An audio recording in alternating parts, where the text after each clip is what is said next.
Hi everyone, how are you all doing today?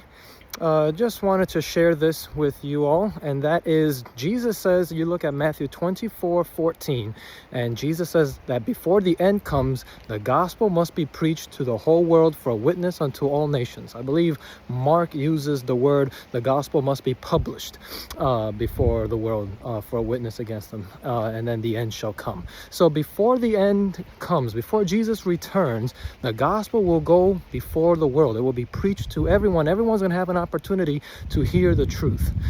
How is that possible, though, when there are some countries in the world where the gospel is prohibited? You can't preach the gospel. You look at, dictatorships like China, North Korea, where, they're strapped.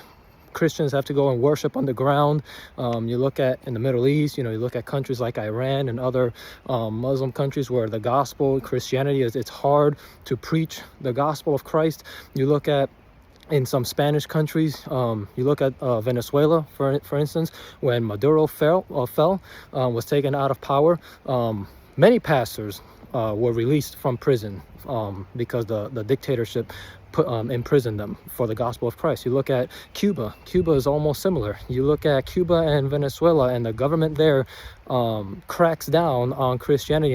In fact, if you want to have a church, your church has to register with the government. The government has to give you like a special permit for you to have a church. You look at Nicaragua.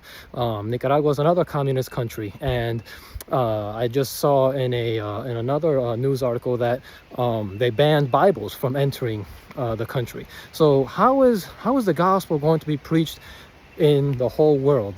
And I started thinking about that, and one of the conclusions I came to was, well, maybe, we see the world is changing. We see maybe some wars and rumors of wars, but is God going to, we see in the Bible that God could turn a negative into a positive.